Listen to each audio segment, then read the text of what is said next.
2024 sera rempli de grands défis et je pense que si je devais en citer qu'un, ou en tout cas le plus important, ça serait de remettre la valeur travail d'un point de vue sociétal, et de la positionner. Est-ce qu'elle est intéressante? Est-ce qu'elle est nécessaire? Est-ce qu'elle est bien positionnée aujourd'hui dans le débat sociétal? Parce que clairement, les entreprises sont un peu perdues sur le fait de toujours vouloir améliorer la condition de vie au travail, mais au final toujours avoir les mêmes problèmes de recrutement, les mêmes problèmes d'absentéisme, les mêmes problèmes de turnover.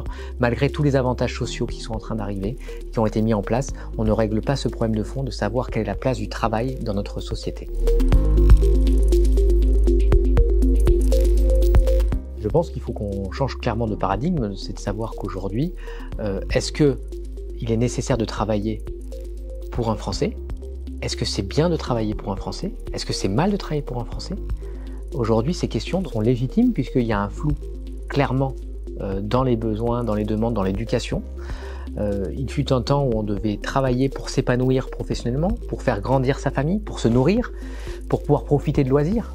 Tant qu'on ne sait pas quel est le rôle du travail pour l'humanité et pour nos Français, on ne peut pas déterminer le rôle de l'entreprise. Les entrepreneurs sont un peu perdus parce qu'on a cette incompréhension d'une partie de nos collaborateurs qui sont plus à la recherche de sens au travail, puisqu'en fait, ils ne recherchent plus le travail.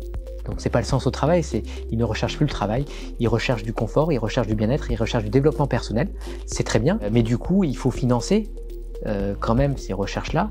Est-ce que c'est à l'entreprise de le financer ou c'est un autre modèle de société de le financer? C'est ces questions-là qu'il faut trancher, puisqu'aujourd'hui, on est dans un flou artistique et les entrepreneurs n'arriveront pas à compenser indéfiniment ces lacunes et en tout cas ce flou.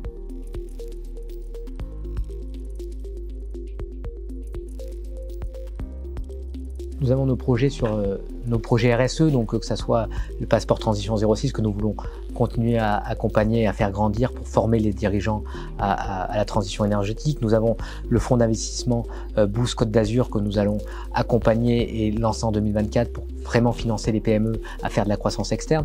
Nous avons les entreprises à mission que nous voulons mettre en avant, que nous voulons fédérer clairement. Donc ça, ce sont des projets autour de la RSE et accompagnés du sujet du photovoltaïque qui est un vrai enjeu de société. Donc ça, c'est pour la thématique RSE.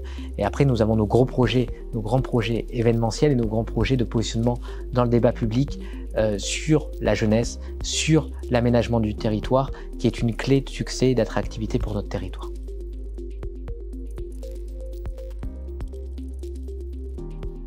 Clairement, les spécificités sur les problématiques de logement des Alpes-Maritimes seront un sujet qu'il faudra faire remonter. On a également les sujets de mobilité qui sont très spécifiques sur les Alpes-Maritimes et les sujets aussi transfrontaliers, notamment avec les élections européennes qui auront lieu, où on aura aussi des spécificités liées à l'Italie et à Monaco à faire remonter, puisque ces spécificités sont uniques en France et c'est le rôle justement de ces instances et ça sera mon rôle de les faire remonter pour qu'elles soient bien identifiées et qu'elles soient prises en compte lors d'établissement des réglementations futures.